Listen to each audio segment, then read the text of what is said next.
السلام عليكم ورحمة الله وبركاته.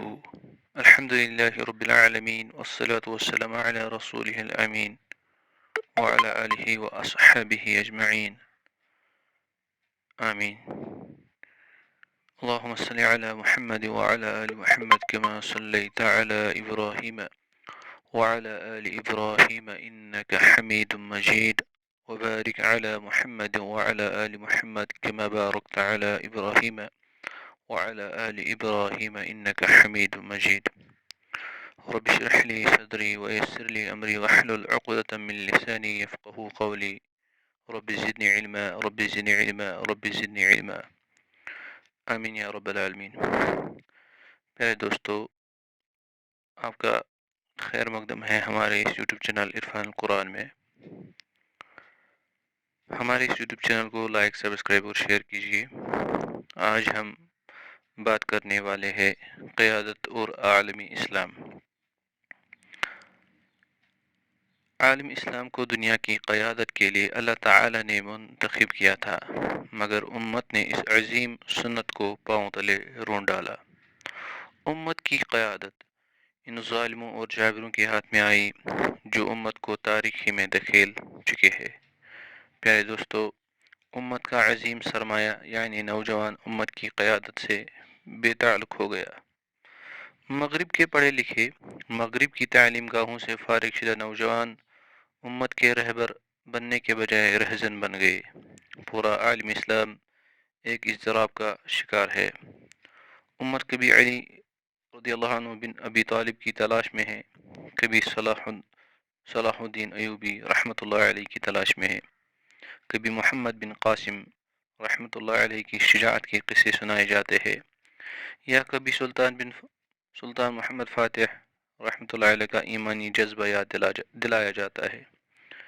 پیارے دوستو، مگر امت بیدار ہونے کا نام نہیں لے رہی ہے.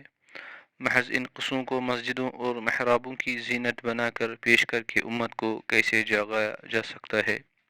ان عظیم انسانوں نے اپنی زندگی دین اسلام کو سمجھا اور اس کے لیے اپنی زندگی وقف کی.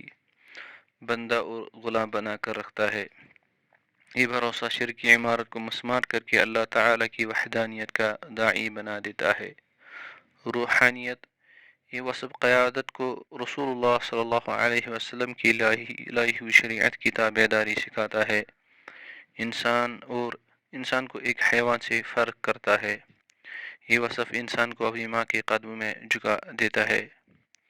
پیارے بھائی اور بہنوں، عبادت کے ذریعے پیدا ہو کر یہ صفت انسان کو رب سے جوڑ دیتا ہے. آرزو یا تمنا، جب تک نہ کوئی منزل ہو، اس منزل تک پہنچنے کا منصوبہ ہو، تب تک انسان کی زندگی ایک حیوان کی طرح ہے. اسلام تب تک دنیا میں کوئی تبدیلی نہیں لائے گا جب تک نہ اسلام کے ماننے والے اسلام کے غلبے اور اقامت کی بات نہ کرے. اس دین کو قائم کرنے کی آرزو جب تک نہ تحریک اسلامی بالخصوص عام الناس میں بالعموم پیدا نہ ہو جائے، تب تک اسلام مغلوب رہے گا. اس دین اسلام کو قائم کرنے کی منصوبہ بندی جب تک نہ بنائی جائے، تب تک یہ صرف وعظ خوانی ہی رہے گی. یہ عملی زندگی میں کوئی تبدیلی رونما نہیں کر سکتا جب تک نہ ایک ایسی دنیا بنانے کی آرزو و دلوں میں پیدا ہو جہاں ایک رب کی بندگی کی جائے.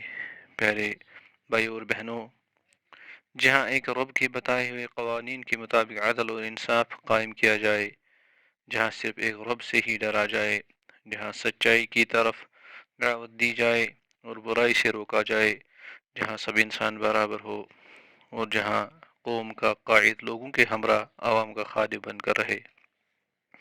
پیارے دوستو، ایسی دنیا اسلام بسانے کی آرزو دلوں میں پیدا کرتا ہے. اس کام کو کرنے کے لیے امت کی قیادت صالح لوگوں کے پاس آنی چاہیے. یہ قیادت کی منتقلی خود نہیں ہوگی، بلکہ اس کو بدلنے کے لیے لوگوں کی ایک جماعت ہونی چاہیے جو اسلام کے اصولوں پر قائم ہو، جنہیں اپنی صرف منزل اسلام کو قرار دے، اور جو اس تحریک کو ایک عوامی تحریک بنانے کی آرزو، قوت اور تمنا رکھتی ہو. ہمت یعنی امت کی قیادت صالح لوگوں کے پاس ہونی چاہیے جو امت کو وقت کے ظالموں اور جابروں کی الغاز سے محفوظ رکھنے کی منصوبہ بندی بنائے، لیکن وقت کے ظالم اور جابر اسلام کے خلاف ہمیشہ صفارہ ہوتے ہیں۔ ان سے لڑنے والے لوگ ہمت کے جذبے سے سرشار ہونے چاہیے، وہ جذبات میں آ کر کوئی ایسا کام نہیں کرنا چاہیے جو ان کی تحریک کو نقصان پہنچائے۔